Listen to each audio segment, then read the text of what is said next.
Do you find it easier to vocalize on vowels than to sing song lyrics? That your voice is resonant and flowing when you practice exercises, but your resonance and flow are somewhat diminished when you practice your rep? What if I told you there's a neat trick that would change all of that? There unfortunately is no neat trick that would instantly make your singing consistently resonant and flowing. However, I can offer you a rock-solid strategy to make your singing progressively and perceptibly more resonant and flowing over time. And I will.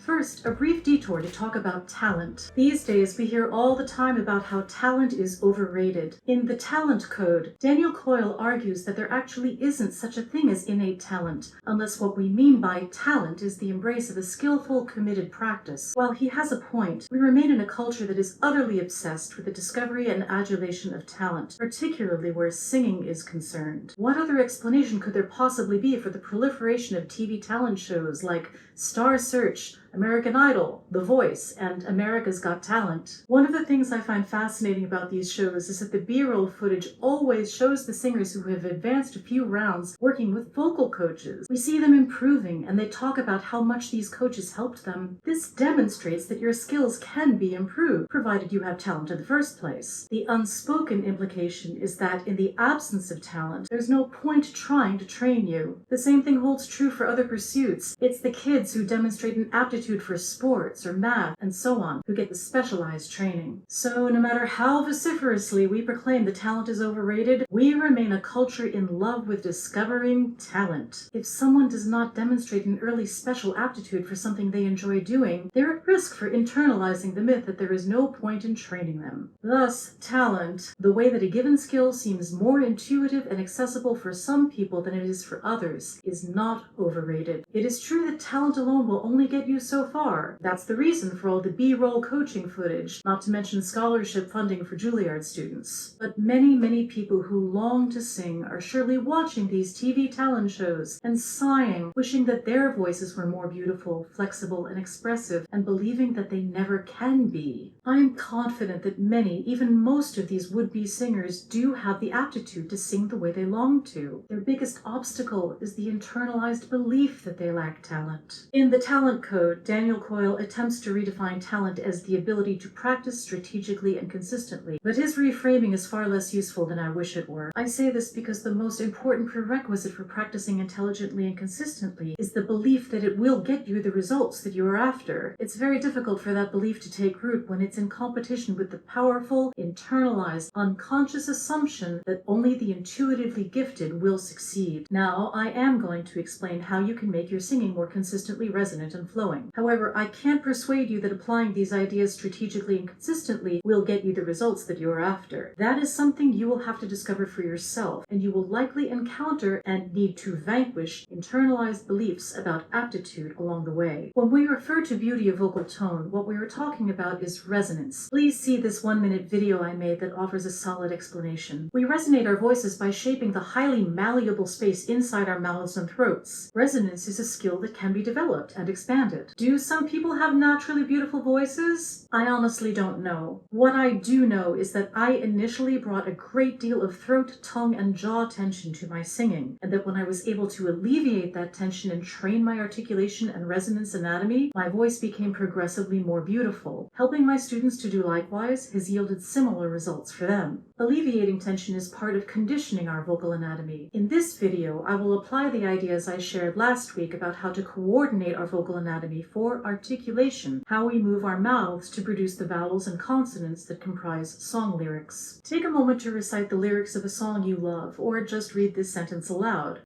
Observe all of the movements your mouth is making, either by watching yourself in a mirror or feeling the movements with your hands. What you are observing is the coordination you developed for speaking by watching and listening to the people around you. Each distinct sound you make is the result of a combination of jaw, tongue, lip, and soft palate movements that you have been habituating since you first learned to speak. While those movement combinations are perfectly adequate for you to make yourself understood in conversation, they are unlikely to yield consistent, beautiful resonance for your singing. Paradoxically, because the practice you are engaging in is an intermediary step in the development of full resonance, you may struggle to imagine that the way your voice sounds to you when you are training your articulators is among the things necessary to disregard. That is a deal breaker for many singers. They're so focused on the outcome of improved resonance that it can be very difficult to practice the movements that are essential to elicit that outcome. One of the first things I learned as a fitness trainer is that making changes to habituated movement patterns requires intense focus, strong interoception, and mindful repetition of new coordination. Something else I learned is that most of the people who came to me for training just wanted me to tell them what to do, make them do lots of reps and sets, and keep an eye on their form. Teaching them to keep their own eyes on their form was a really tough sell. I find that voice lessons often follow a similar paradigm. The expectation is that the teacher will tell the student what exercises to do, how many repetitions to perform, and provide feedback on their sound and coordination. But for meaningful progress to occur, the student must learn to observe, evaluate, and make changes to their own internal movements, given that making changes to habituated movement patterns requires intense focus, strong interoception, and mindful repetition of new coordination, and that most of this work is going to occur outside of the weekly, monthly, randomly scheduled voice lesson. Try this exercise for tongue-jaw coordination. Say ah na na na while observing yourself in a mirror or feeling your mouth movements with your hands. Now, say it again, while allowing your jaw to remain in a slightly open, relaxed position and just moving your tongue to articulate the N sound. Ah, na, na, na, na. Unless this is something you have already worked on, my guess is that very few of you will be able to do it, because most of us learned to make the N sound by moving the jaw. We learned to articulate all of our consonants by moving the jaw, even though a majority of consonant sounds are possible to articulate without moving the jaw. So, if you find it easier to vocalize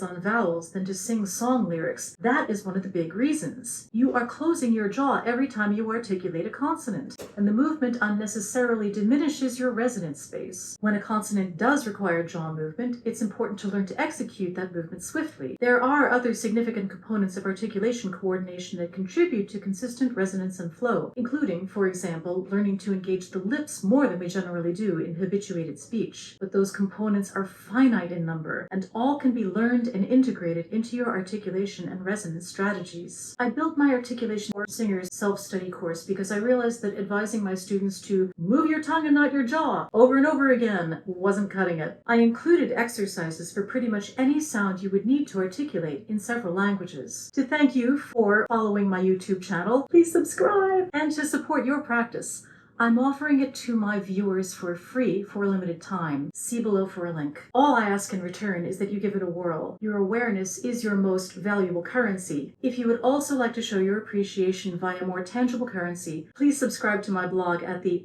capitalism or production value levels. The neat trick that will enable most anyone to learn singing, regardless of apparent aptitude, is breaking down the complex movement combinations involved in singing into the simplest possible components, homing in on each with your awareness while disregarding everything else, and then intentionally integrating the movements with mindful repetition. I can teach my students to do this while they are with me, but the work we do together only leads to retention and solid coordination when they engage in mindful repetition of the skills we covered. No matter how motivated they are, that can also be a tough sell, thanks to the educational paradigm that greets us right from elementary school. That will be the topic of next week's post and video.